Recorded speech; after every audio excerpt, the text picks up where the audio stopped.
Se ha integrado. Gracias, Jesús. Buenas tardes. Buenas tardes, Martín, Abel. Buenas tardes. Muy bien. Bueno, pues, hola, Laura. Rato sin vernos, ¿no? Saludos. Es que ya no me tenía todos los demás diplomados hechos, pero qué bueno que hay nueva ronda. Bueno, sí, exacto. Gracias, Laura. Carolina y José Eduardo. Muy bien. Bueno, pues vamos a empezar. Es una doble sesión hoy y el lunes. Así que me tendrán que aguantar con su paciencia. Y aquí estaré con ustedes hoy y el lunes, ¿no? Entonces, hoy cerrando la semana, el lunes abriendo la semana. Hola, Alejandro. Quien ya ha estado conmigo y para reiterarles, quien no ha estado, por favor, cuando deseen, pueden hacer uso del micrófono, como gusten y manden, ¿no? O sea, es decir, lo abren y ya no pasa nada, ¿eh? Si quieren pedir turno, también es posible. Si quieren ponerlo en el chat, también, ¿no? Carolina, vi que sí pudiste abrirla, ¿no? La cámara y aquí avisabas que justo abrí el chat para ver que. Antonio, que nos vimos hace rato, ¿no? También. ¿Qué tal? ¿Cómo estás, José Ramón? Buenas tardes. Entonces, pues vamos a iniciar. Siempre este tema, me ha tocado darlo solo un par de veces, porque en realidad temario lo elaboró, me parece, el doctor Luis Octavio Vado, Ajales, y bueno, pues siempre me implica un reto, me importa un reto, porque para mí Kelsen es un tema polémico. Es un tema polémico por muchas razones, ¿no? Ahora explicaré por qué. Y quisiera, obviamente, que de alguna forma pudiéramos utilizar sobre todo el contexto que tenemos respecto de eso para poder sumar al diplomado de lógica, ¿no? O sea, esa me parece sería la idea. Ustedes ya, pues, seguramente ya abordaron algunos temas y obviamente, pues, esto genera muchas preguntas, ¿no? ¿Por qué darle preferencia a Kelsen en un diplomado, en cualquier diplomado, ¿no? De la Escuela Judicial Electoral. O sea, en el 2023, ¿por qué poner a Kelsen y no poner a otro autor o a otras autoras o qué sé yo, ¿no? O sea, ¿qué significa eso? Y entonces eso me lleva, pues, a un planteamiento bien interesante, ¿no? Que normalmente, pues, está detrás de esta polémica a la que me he referido, ¿no? Y que ya le entro de inmediato. Lo que suele decirse es que bueno, pues hay una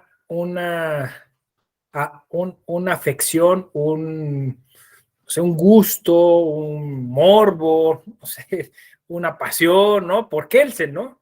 Por Hans Kelsen, que no la ha habido sobre ningún otro jurista como la hay con él, ¿no? Y eso pues ha llevado también a preguntas importantes sobre una posible postura crítica, ¿no? Es decir, ¿será que Kelsen se ha dogmatizado al grado que termina siendo pues una especie de parada obligada de manera crítica? O sea, decir, o sea, hay que ponerlo sí o sí, y entonces empieza uno a rastrear, ¿no? Digo, el famoso seminario del ITAM que supuestamente la leyenda, y no tan leyenda porque es verdad, hace que los abogados itamitas necesariamente partan y hagan cualquier reflexión y elucubración a partir de Kelsen, ¿no? Y entonces eso suena pues, un poco dogmático. La idea, o sea, yo estoy dentro del imaginario colectivo, ¿eh? O sea, es decir, estas cosas son las que uno escucha, las que uno va, de alguna manera compartiendo en algunos foros y las razones por las que, insisto, pues sigue siendo un pensamiento hegemónico, ese es el tema, ¿no? Y siendo entonces un pensamiento hegemónico, ¿de qué manera abordamos un pensamiento que normalmente se aborda de manera crítica, ¿no? Un seminario que tiene el Instituto de Investigaciones Jurídicas de la UNAM, que es de reciente creación, que lleva 2 o 3 ediciones apenas. La idea, se acordarán ustedes igual, de que quizá fue una especie de, en la mañana estábamos usando ese concepto de Inception, que que de alguna forma nos impusieron desde los primeros semestres de la carrera de Derecho, al leer a García Maínez, y García Maínez, pues como una especie de introductor de este autor en el contexto mexicano específicamente, y también a través de México a otras latitudes de América Latina, ¿no?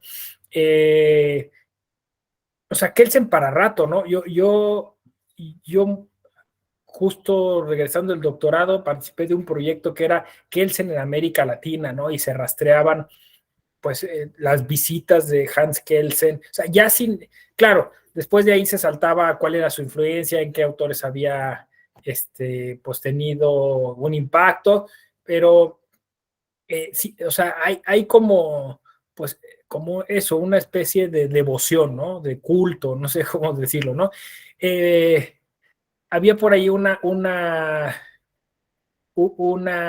anécdota, ¿no? De un profesor de Derecho poblano que estaba ligado a una editorial, Cajica, creo que se llama la editorial, creo que se llama este señor, ¿no?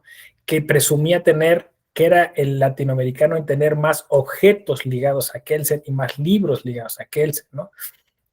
Por eso digo que casi una secta, un culto, ¿no? O sea, sí, yo tengo los calzones de Kelsen, nadie más los tiene, ¿no? Y eso produciría una especie de, pues, de emoción, no sé cómo decirlo, ¿no? De particular modo de interactuar con la realidad jurídica, porque además en el tono en el que lo cuentan estas anécdotas y en que lo dicen, ¿no?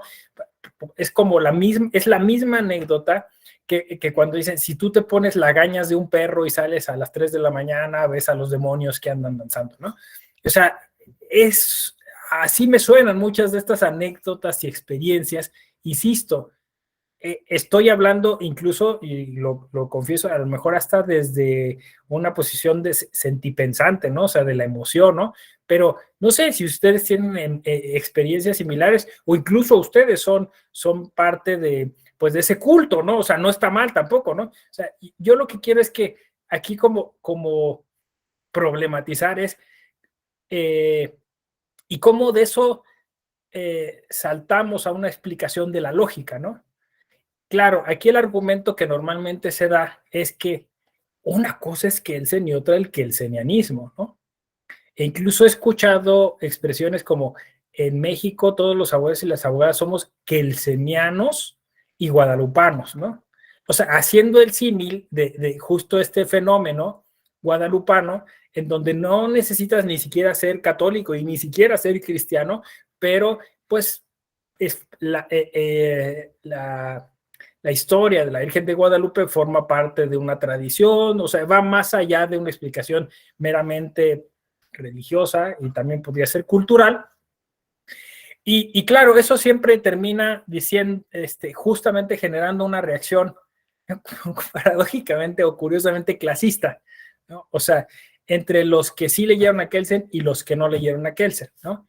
Porque entonces parece que quien lo ha leído, incluso quien no ha leído de fuente directa, es mejor que quien no lo ha leído, y quien lo ha leído, pero además tiene objetos ligados a él, es mejor, y quien lo ha leído en alemán tiene más oportunidades, y quien lo ha leído en alemán, pero además conoce a otros que son igual del culto a Kelsen, entonces eso va sumando, ¿no? Y justo, pues un poquito porque también es viernes en la tarde, ¿no? Y a mí la verdad me fascina ese tema, ¿no? O sea, uno podría decir, este señor odia a Kelsen, ¿no? Y créanme que yo he sido el más fascinado por este asunto de Hans Kelsen desde hace muchos años, y tengo anécdotas para dar y repartir, a propósito de, no sé, de cuestiones relativas a su biografía y a su bibliografía, ¿no? Por ejemplo, yo tenía especial aprecio a una obra de Kelsen que era El amor platónico, que no tenía una traducción y que yo en algunos foros insistían que, bueno, pues habría que conocer esta dimensión o esta faceta de Hans Kelsen, ¿no? Donde habla del amor y bueno, eso sumó un poco al culto porque pues Kelsen ha hablado casi de todo, ¿no?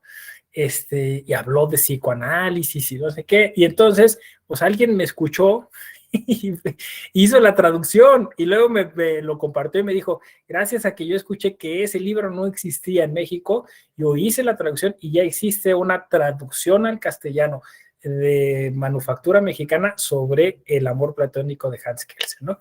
Entonces, eso es lo que produce que hoy, en esta tarde, en el temario, tengamos como gran tema Hans Kelsen en un diplomado de lógica. ¿Sí? No a nadie más, a Hans Kelsen, ¿no? Pero eso me lleva a un punto que a mí me gusta mucho tratar en este diplomado de lógica, que tiene que ver con una especie de, pues eso, de capital simbólico, vamos a decirlo así, que tiene la lógica, ¿no? La lógica en países como el nuestro. Hay como una especie de creencia, yo sí creo que es creencia, y es curioso y es paradójico que la lógica produzca una creencia, ¿no? Porque la lógica supuestamente pondría fin a las creencias, ¿no? Pero habría una idea de que en América Latina nos guiamos por otro tipo de epistemologías y de hermenéuticas y que la lógica formal nos cuesta mucho trabajo, ¿no?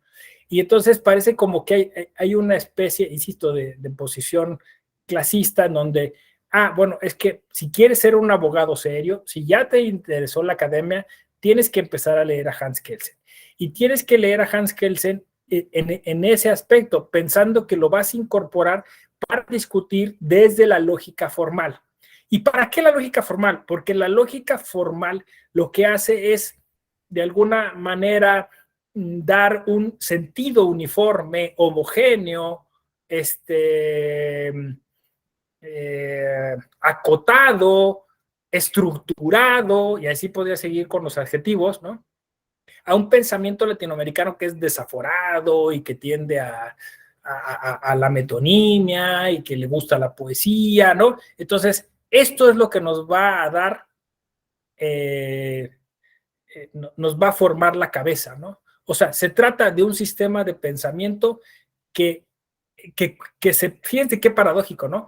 Que se presenta como racional, ¿sí me explico? O sea, como estructurado, pero que en realidad se basa todo pues en una especie de explicación mítica.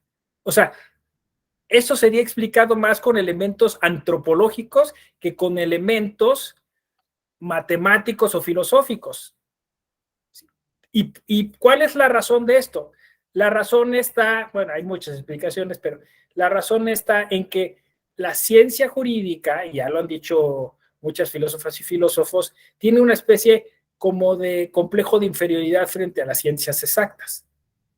O sea, cree que no alcanza esos parámetros, esos estándares, y lo que tiene que hacer es imitar.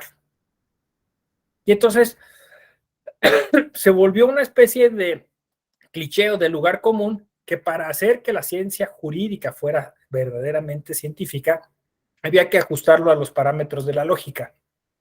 Y que uno de los pocos autores que ha logrado hacer eso es Hans Kelsen. Porque Hans Kelsen, para dotar al derecho de cientificidad, tuvo que depurarlo literalmente de todas esas extrañezas, tonterías, ligazones, articulaciones que lo hacían coincidir con otras cosas, ¿no? ¿Cómo ven? No se esperaban que fuera así la tarde, ¿verdad? Entonces, ¿Por qué estoy o sea, jugando con esto? Porque aquí los voy como a confrontar con la pregunta más interesante que se puede hacer dentro de este diplomado. ¿Por qué diablos eligieron un diplomado en lógica? ¿Qué buscaban? En serio, o sea, no me lo digan. O sea, piensen a ustedes, hagan, ¿qué pensaban? Saliendo de aquí, ahora sí me van a respetar. Porque esa era la razón para hacer un diplomado de lógica. Y después, además, darle ese sesgo hacia la lógica formal.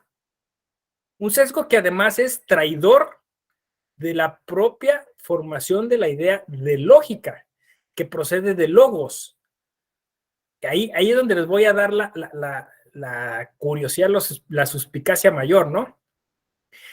El logos griego era la explicación de un orden, de un orden natural que parecía tener sentido, coherencia, ¿no? Y de logos, o sea, se salta a la lógica, como por arte de magia, a través de una cosa que filósofos como Michel Onfray pues han denunciado, han señalado como una traición, ¿no? Lo que se llama paradójicamente el mito de la filosofía. O sea, esto quiere decir que de alguna forma, pues es la famosa historia dorada, ¿no? Historia lineal, ¿no? La historia de los vencedores, ¿no? Entonces, Aristóteles dice, todo lo que, o sea, yo voy a sintetizar el pensamiento antes de mí, ¿no? Y todo lo de antes de mí no sirve, no sirve, ¿no? Incluidos los sofistas, ¿no? Y los sofistas menos, son una bola de mentirosos y no sé qué. Y entonces ahí, y establece un mito, ¿no? Que empieza con Platón, su maestro, ¿no? Todas las demás narrativas no sirven. Y la peor de todas, la poesía. Esa es una pérdida de tiempo, ¿no? Entonces, abogan por un pensamiento sintético, por un pensamiento, alguien diría, único, ¿no? Atomizado, concentrado, porque supuestamente, y ahí empieza todo, porque supuestamente Aristóteles hizo esa síntesis, leyó toda la naturaleza, la comprendió perfectamente, la comprendió cabalmente y dentro de eso utilizó a la lógica como una especie de rasero, no sé, para decir esto es más válido que cualquier otra cosa. Y esto se llama filosofía. Lo de antes no era filosofía, era mitología. Y guácala la mitología. Y guácala todas las culturas que les guste la mitología. Les tengo una mala noticia. A los mexicanos nos raya la mitología. ¿Sí? ¿Sí más o menos? ¿Se va entendiendo por dónde quiero ir? Yo lo que quiero es que se liberen y digan, yo elegí el diploma de lógica por esto, ¿no? No porque parece que fue un regaño que recibieron de su mamá en algún momento y dijeron, algún día voy a tener que estudiar lógica, porque si no, nadie me va a tomar en serio.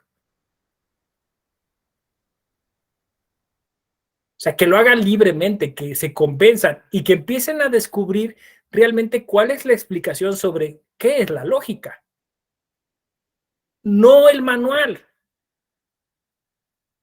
El manual en donde se espera que hoy se hable de Kelsen. Porque es una falacia de autoridad, ¿no? Porque supuestamente Kelsen hizo lo mismo que Aristóteles. Dijo, todo lo de antes no sirve. Y yo soy el que mejor lee a Kant. Ya no necesitas leer nada más. Léeme a mí. Pero piénsenlo ustedes. ¿Por qué leer a un alemán? Bueno, a un austriaco, ¿no? Bueno, porque en ese momento todo esa, o sea, a un germano, ¿no? O sea, de esa cultura, ¿no? ¿Por qué leerlo? Y eso va asociado a otro mito. Es que solo esas culturas han logrado eso que todos hemos ansiado, ¿no? El orden. Que logran hacer respetar la norma, que logran prestigiar la norma. Pero paradójicamente es esa cultura la que, teniendo ese gran nivel de lectura,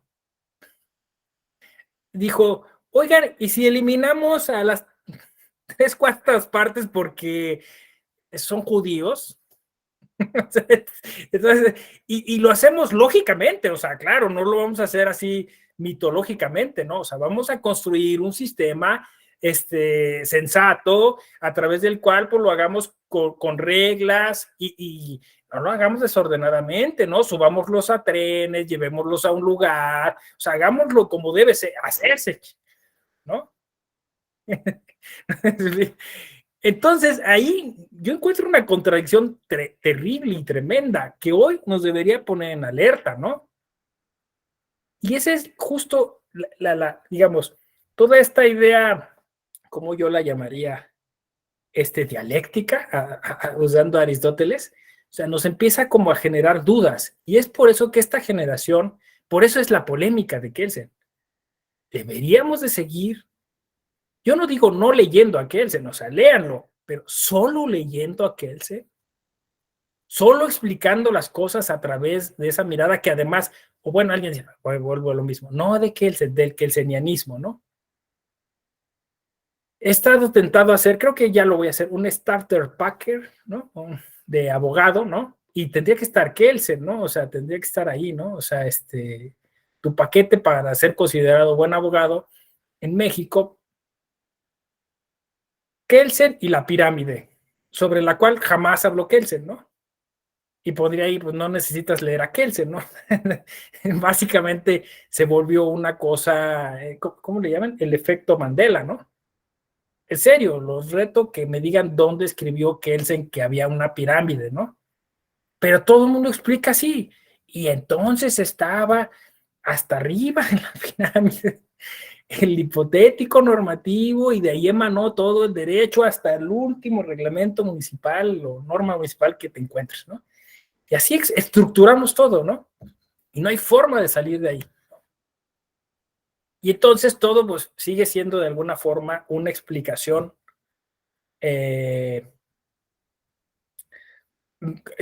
pues eso, como dije yo, hegemónica, ¿no?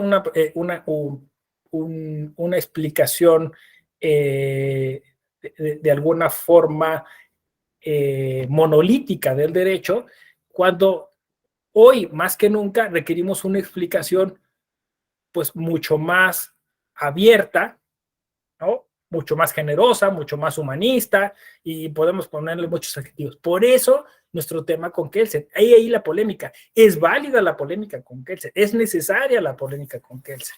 Y es necesario de plantear si frente a esa lógica formal, porque ya también la lógica del derecho no es lógica formal, lo ha dicho, por ejemplo, Tecla Mazzarese, es lógica futsi, dice Tecla Mazzarese, ¿no? No tendríamos que plantear más bien como dije, diagnosticar cuál es la lógica que prima aquí y tratarla de entender, ¿no? Porque entonces se hace este desfase del que todo el mundo habla, ¿no? O sea, este es el sistema y esta es la realidad sobre la que supuestamente se basaría el sistema, y viceversa, pero que no hay ninguna relación, e incluso hay un tremendo divorcio, ¿no? Entre el diseño y la realidad, ¿no? Y casi toda nuestra estructura mental está así diseñada, o sea, nos viene muy bien Kelsen, porque claro, se trata de una tradición, de una forma de explicar el derecho que ha generado, pues, que nosotros no hagamos preguntas, que nosotros nos alineemos dentro de la teoría jurídica y que nosotros creamos que estas son las cosas que se deben hacer, ¿no? Sí o sí. Hasta llegar ahora, digamos, a la reformulación de todo eso que se llama argumentación jurídica, ¿no? Si hoy me dicen, ¿y eso cómo se llama hoy? ¿Cómo se ha refraseado? Se llama argumentación jurídica, ¿no? Por ahí creo que está el tema, ¿no? Bueno, de hecho en el título nuestro es ese, el positivismo, ¿no? El positivismo pues eso, como una condena, ¿no? Y además como una especie de de satanización. Si tú te dices antipositivista, entonces pues sufrirás, ¿no?, las penas de ese infierno teórico, ¿no?, que se ha formulado. Bueno, hasta aquí algún comentario, perdón por acaparar la palabra, pero sí me gustaría ver que se manifieste libremente, ¿no? Porque este es el espacio, o sea, justo con lo que llamamos conocimiento significativo, ¿no? O sea, ¿cuántas clases no han ido, cuántas conferencias no han ido sobre Kelsen? Y la idea aquí es que yo les estoy pasando la estafeta, ¿no? O sea, tú dime quién es Kelsen para ti. Sí, Antonio, adelante. ¿Qué tal, Ramón? No, pues muy interesante lo que comentas, relacionado, por ejemplo, con la pirámide kelseniana, ¿no? Que muchos, más bien lo que plantea Kelsen, pues es un sistema jurídico escalonado, ¿no? Jerarquizado, lejos de una pirámide como tal. E incluso muchos llegan a considerar que el planteamiento de la norma básica presupuesta es la Constitución, y tampoco, ¿no? Entonces, aquí yo creo que si Kelsen, no sé, resucitara, yo creo que diría, no, pues, pues díganle a todos esos que dicen que son kelsenianos, díganle que yo no soy kelseniano, ¿no? Como algo así, como cuando a Marx, bueno, se dice que cuando estaba a punto de morir Marx, le dice a Engels, ¿saben qué? Pues díganle que yo nunca fui marxista, ¿no? Es un poco lo que pasa, que las interpretaciones de Kelsen pues han ido más allá de su doctrina y se han interpretado de muchas maneras. Es más, en el prólogo Kelsen llega a decir, no, bueno, es que yo he sido tachado de capitalista por los marxistas y socialistas y viceversa, ¿no? He sido tachado de capitalista por los socialistas o de protestante por los católicos y viceversa. Entonces, yo creo que aquí Kelsen logró ser un clásico, un punto de referencia de su tiempo, porque logró identificar pues todos esos elementos que hacían falta, ¿no? Un poco, no sé, el Descartes del derecho, ¿no? De decir, voy a hacer un producto, la pureza del derecho, ¿no? O en analogía con Descartes, la pureza del método. Voy a hacer algo que sea realmente certero, ¿no? No en las opiniones que las personas tienen sobre el derecho, sino que las normas jurídicas, debe interpretarse el derecho y cómo debe ser considerado para no, pues, atribuirles elementos que no son científicos. Pero bueno, ya sabemos que eso, llegado al periodo nazi pues evidentemente, pues la injusticia, pues ya muchos dirán, la injusticia extrema no puede ser derecho, ¿no? O sea, porque lo diga, o sea, hay leyes injustas, ¿no? Hay la posibilidad, y como lo diría Alexi, de que pues la injusticia no puede ser considerada derecho porque tiene una pretensión de corrección, ¿verdad? Entonces, bueno, yo me quedaría con eso para no. Muchas gracias, sería todo cuanto. No, muchas gracias a ti, Antonio, porque bueno, ya en este tono de confianza en el que estamos aquí en esta tarde, ¿no? De viernes, que insisto, buscando como generar pensamiento, conocimiento significativo, ¿no? O sea, que nos llevemos como esa profundización y no como pues ese análisis que normalmente se hace superficialmente, como dices tú, y que esto genera mucha curiosidad para decir, bueno, voy y leo, sí, ¿no? Y estamos solo jugando con eso, ¿no? Con el imaginario, con los lugares comunes, ¿no? Con eso que se dice, ¿no? Y que pues efectivamente lleva como a favorecer un tipo de teoría constitucional, ¿no? Donde también se ha dicho mucho, el constitucionalista se presume teórico, ¿no? Constructor del orden jurídico, ¿no? que también favorece de alguna manera una visión vertical, ¿no?, del derecho, que de alguna manera también favorece una versión, pues es que la metáfora está muy bien, digamos, delineada, ¿no? O sea, ofrece una versión WASP del derecho, ¿no? O sea, blanqueada, ¿no? O sea, es una versión blanqueada, patriarcal, una versión, yo diría hasta racista del derecho, ¿no? Porque el derecho, o sea, por sentido común, no puede ser puro, ¿no? O sea, no, obviamente está lleno de todo, ¿no? O sea, porque está en la realidad. Entonces ahí es donde se hace esta, o sea, entonces, ¿qué es para ti el derecho? Es ese sistema, o sea, es el diseño, es el plano, no es las prácticas, no es lo que sucede. Entonces es muy cómodo e irresponsable incluso, ¿no? Entonces el derecho no es responsable de nada, o sea, tú puedes cambiar en el diseño lo que quieras, no pasa nada. Y ahí entonces empieza todo eso, no es positivismo, no el realismo, no ellos naturalismo, etcétera. Carolina, adelante. Buenas tardes a todos. Pues rescatando todos los dos comentarios que han hecho hasta el momento, o sea, nunca me había, como en retrospectiva, puesto a pensar qué simbolismo tenía Kelsen para mí. Entonces, ahorita que rescatamos a Aristóteles, creo que hay pocos filósofos en la historia que son disruptivos, o sea, que tenemos que volver a esos orígenes y como de ahí intentar partir. Sin embargo, como lo acaban de mencionar ambos, no nos podemos quedar con una definición casi como de cemento, o sea, que no se mueve porque el derecho es dinámico, o sea, es evolutivo. Conforme se evoluciona la sociedad, cambia el derecho. Entonces, sí, es como el parteaguas, es como si en un momento llegáramos como que a perdernos, volver otra vez sobre esos pasos y como que agarrar ruta. Pero, pero siento que hasta ahí no nos podemos quedar con esa normatividad, con esa sujeción tal vez de jerarquías, de pasos, de patriarcado, que en su momento lo tuvo que haber expresado por el tiempo, por el espacio, etcétera, que tenemos que evolucionar sus teorías, pero ese es otro punto, esas son nuestras interpretaciones. O sea, todo es una interpretación, como lo acaban de comentar mis compañeros, de lo que hizo Kelsen. O sea, tal vez Kelsen, en su comprensión de la esencia del humano,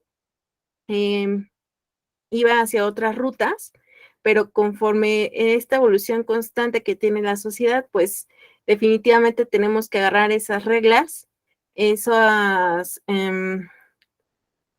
reglas para poder construir y evolucionar. Ese es mi comentario. Sí, Carolina. Te lo agradezco mucho, ¿no? Porque cuando tú estabas diciendo, ¿no? Es que tenemos que partir de Kelsen y evolucionar, yo en mi mente decía, o no. No se me explico. O no, o sea, ¿por qué a fuerza a partir de Kelsen? Es que ese es mi tema, ¿no? O sea, ¿por qué es imprescindible? O sea, y ahí siempre me ha dado duda. O sea, no sé, ¿será que alguien lo hizo imprescindible? ¿Y por qué razón lo hizo imprescindible, no? O sea, ese es mi tema, ¿no? O sea, no podemos llegar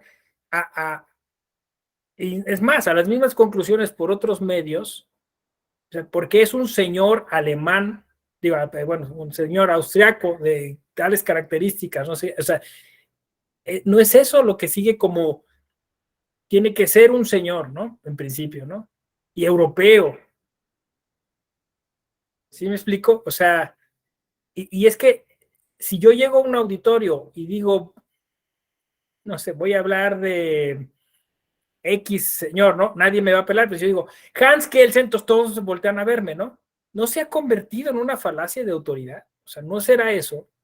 Y entonces eso termina siendo una especie de lastre, porque además, yo digo, no, si no estoy diciendo no lo lea, ¿no? Pero si vamos a irlo a leer con esa falta de crítica, si lo vamos a leer como diciendo, pues es que todo el mundo dice que este es el gurú, entonces no nos favoreció, no nos está favoreciendo, ¿no? Porque tú, o sea, lo que yo entiendo es lo que tú dices, sí, es que tenemos que partir de él. Y claro, pues es que en sus tiempos no se discutían sobre los temas de las mujeres, ¿no? Pero ahora se podría discutir, o sea, es decir, habría un Kelsen feminista. Seguro, ¿no? Digo, pues, hay otras autoras, ¿no? O sea, ¿por qué Kelsen, no? O sea, ¿por qué hacer a Kelsen feminista? Sí alcanza, ¿eh? Incluso hay un Kelsen LGBTQ y más, ¿eh? Que es el del amor platónico, ¿no? Pero no me parece forzado, o sea, ese es el tema, ¿no? O sea, parece que como que seguimos atrapados en un modelo de derecho, cuando hoy estamos hablando que el derecho lo menos que es puro, porque cuando es puro es de laboratorio, y cuando es laboratorio entonces es parte del control político, ¿no? Y es parte de la manipulación y bla, bla, bla, y ahí estamos entrampados. Amanda, adelante. Hola, buenas tardes. Pues yo creo que más bien es una cuestión como de nuestro contexto nacional, porque yo recuerdo en alguna clase que tuve con algunos profesores españoles, le llamaba mucho la atención justo que acá reverenciáramos a Kelsen, ¿no? Como el dios último del derecho, cuando él había tenido la oportunidad de estudiar en universidades alemanas, decía, pero allá en Alemania Kelsen es, claro, ¿no? Un teórico del derecho más, no es ese dios, ¿no? No sé si latinoamericano, quizá porque yo creo que es referencia forzada, ¿no? Para muchos de los que hemos estudiado derecho, porque lo trajeron, ¿no? De alguna manera como la novedad en su momento y de alguna manera permeó muchas, vamos a decirle así, ¿no? Teorías en nuestro incipiente desarrollo del derecho, ¿no? Y seguramente se quedó ahí como parte de la bibliografía, que no es que esté mal, ¿no? Es como decir, hay que leer a Aristóteles, hay que leer a Platón, hay que leer, ¿no? O sea, Kant, Hegel, pero no son como los últimos que han dicho la palabra, no es el espíritu absoluto, ¿no? Del derecho, por decirlo así. Creo que es en parte por eso, y yo creo que más ahora que nunca, ¿no? En esta postmodernidad, tendríamos que ser lo suficientemente críticas y críticos para poder decir, a ver, él advertía un problema, ¿no? Respondió de esta manera, tratando de subsanar aquello o solventar esto, y de esto que sí se rescate y que no, ¿no? Porque, como bien decían acá, ¿no? El derecho es un producto social y al final del día el objeto de estudio, ¿no? O a donde va dirigido es a una sociedad que siempre va a ser cambiante, ¿no? Y que va a tener necesidades y que se va a ir definiendo por su contexto político y económico. Entonces, efectivamente no puede haber un derecho en esa pureza, ¿no? Como de laboratorio, como si fueran, pues no sé, ¿no? Las ciencias naturales. Solo por la cuestión del objeto de estudio, ¿no? O por lo menos de esas relaciones de la persona humana, ¿no? O de la persona en general, y esa sociedad cambiante. Seguramente, claro, ¿no? Lo que vale la pena mucho rescatar es esa objetividad, ¿no? Del derecho, buscar eliminar algunos sesgos, por ejemplo, prejuicios a la hora de razonar, ¿no? Y buscar fundar nuestros razonamientos o nuestros argumentos en normas, por ejemplo, en este caso la fundante, ¿no? La superior, ¿no? Y al final del día, las inferiores, ¿no? La que de ellas derivan, no podrían extenderse más allá, ¿no? De lo que no está previsto en esa norma fundante. Creo que eso es lo rescatable de Kelsen, ¿no?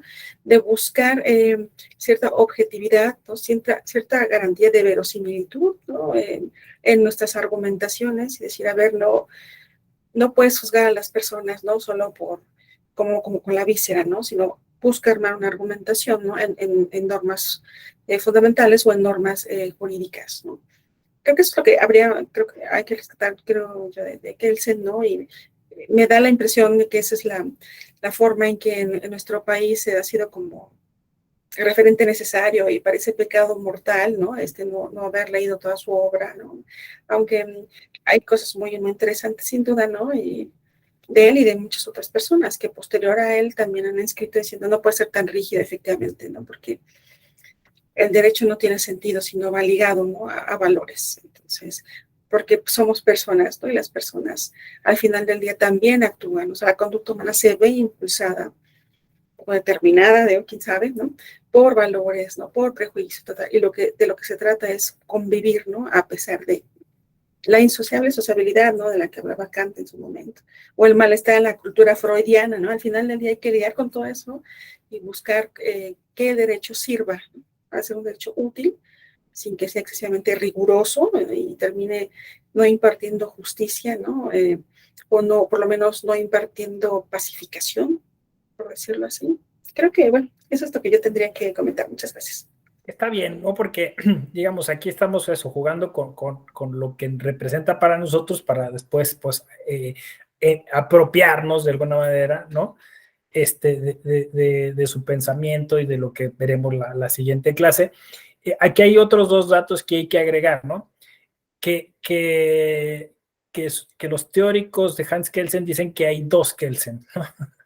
El primero y el segundo, como diría un chiste, ¿no? Pero, o sea, lo que quieren decir es que hay un Kelsen joven que, justo eso, ¿no? Que incluso es crítico, porque es crítico de la exégesis, es crítico del siglo XIX, que pensaba que pues todo debía cifrarse en la codificación civil, y él reacciona desde el derecho público, y entonces incluso como que se le asocia a este grupo de autores que en la época pretenden socializar al derecho, ¿no?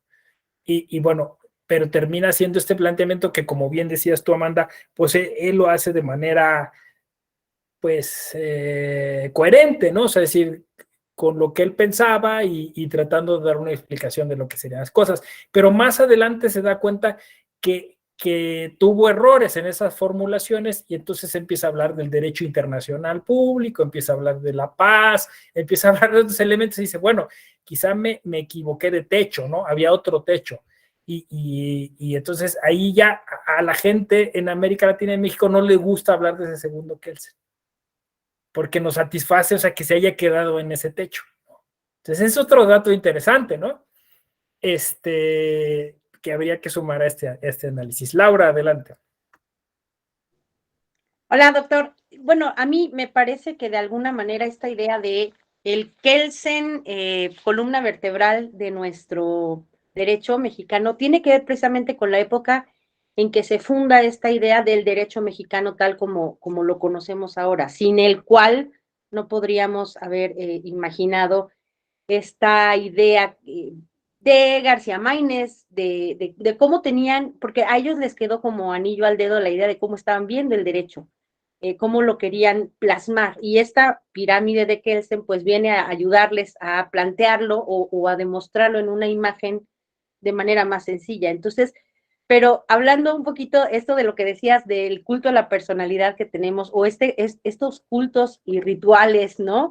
Sin los cuales no podemos imaginarnos, no imaginamos un México sin el Día de la Virgen con muchos cohetes, por ejemplo. Bueno, pues tampoco podemos imaginar un estudiante de Derecho que no lea por lo menos 2, 3 textos de Kelsen. Entonces, de alguna manera sí es importante verlo como esta base sobre la que se tendió y se entendió el derecho mexicano a partir de 1900, principios 20, 30, pero ahora, bueno, también tendríamos que irnos sacudiendo un poquito porque es como referirnos, bueno, a lo mejor podemos ver el amor platónico de Kelsen, pero no podemos ver a un Schopenhauer feminista o alegre con la comunidad LGBTTIQ+.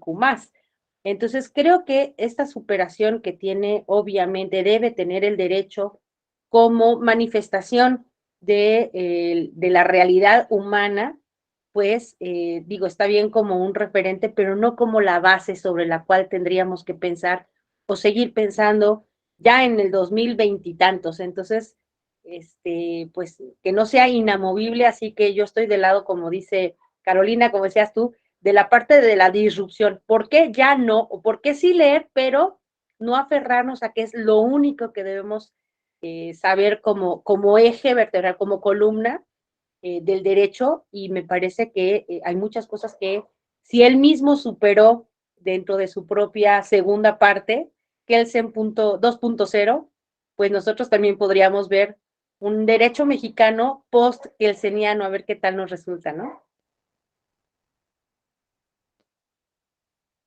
Me gusta eso, ¿no? De post-kelseniano. Sí. O sea, no, yo creo que al final la clase siempre es constructiva y todas y el compañero, porque son todas, porque han hablado tres damas y un compañero, entonces todas y el compañero han coincidido en eso, ¿no? En que de alguna forma, y yo también, no es que estamos recomendando dejar de lado esta lectura, sino más bien complementarla, darle la vuelta, criticarla, avanzarla, y creo que eso sucede con todo, ¿no? Lo decía Amanda, ¿no? Incluso con el propio Aristóteles, ¿no? Que dentro de una cultura donde pues la mujer no tenía un espacio, ¿no?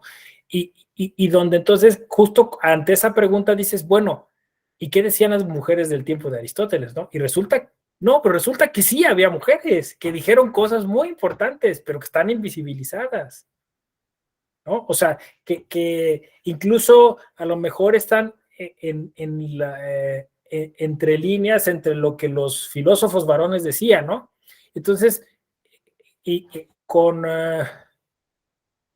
Kelsen pasa un poco lo mismo, ¿no? O sea, ¿quién se detuvo? ¿Quién dejó de decir algo? Porque pues eso, la autoridad iridiscente de Kelsen impidió que dijera algo más, ¿no? O sea, el propio García Maínez, ¿no? O sea, García Maínez está condenado en nuestra historia de la filosofía del derecho mexicano a ser solo el traductor de Kelsen. ¿Qué más dijo García Maínez?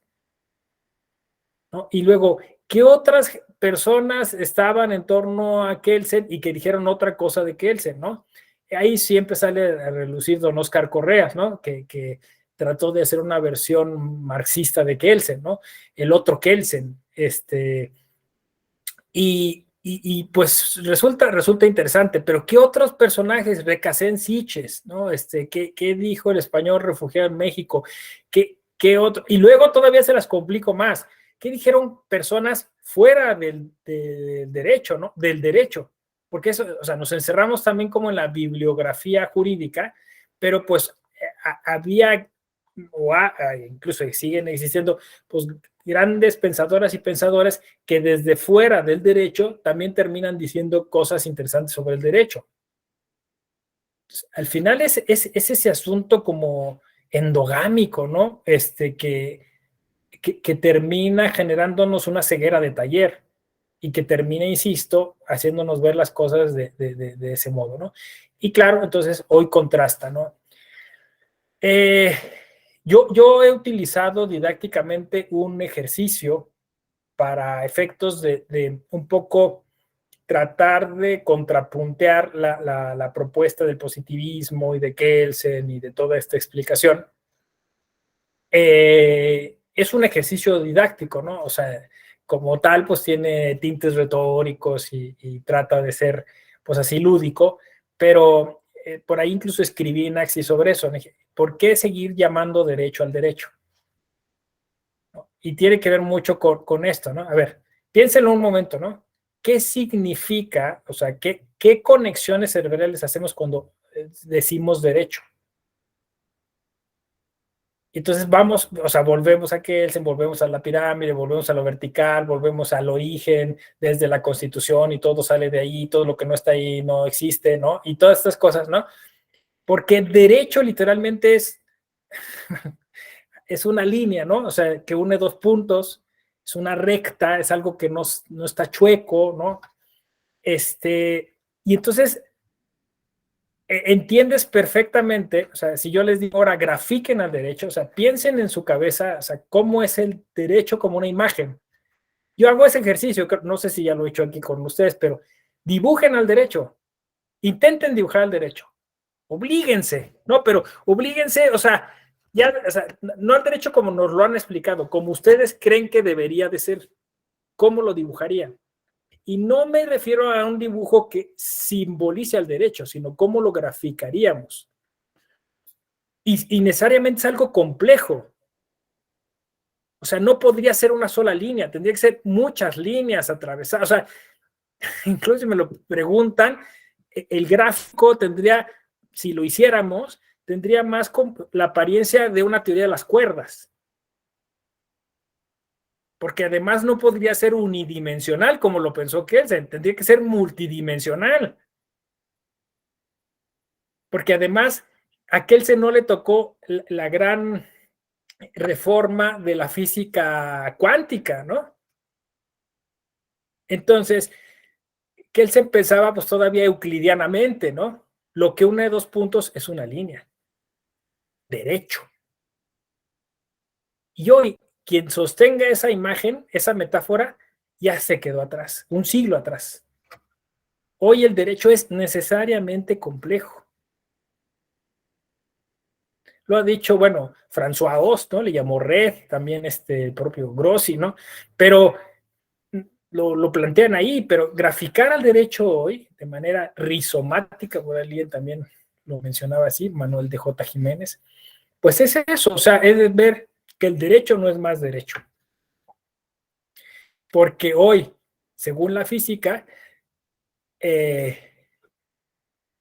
no es la línea recta el camino más rápido entre dos puntos, porque el camino puede estar hacia atrás, hacia arriba, hacia los lados, ¿no? Es decir, depende el espacio-tiempo, ¿no?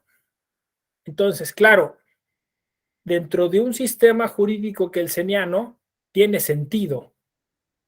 Dentro de un sistema jurídico como hoy lo queremos concebir, no tiene sentido. La lógica formal sirve allá. ¿Qué tipo de lógica necesitaríamos acá? Y no estoy dando por sentado nada, simplemente estoy como poniendo la duda, ¿no? Estoy generando ese cuestionamiento.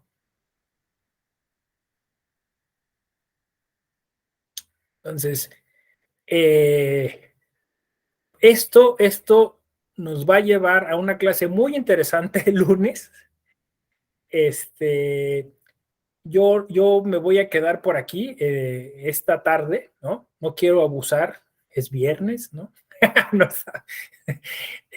y bueno, pues los voy a liberar, las voy a liberar ahora y nos vemos el lunes, ¿no? Piensen esto que les comenté y nos vemos el lunes. Muchas gracias. Cuídense. Muchas Gracias, gracias. doctor. Hasta luego. Hasta luego. Gracias.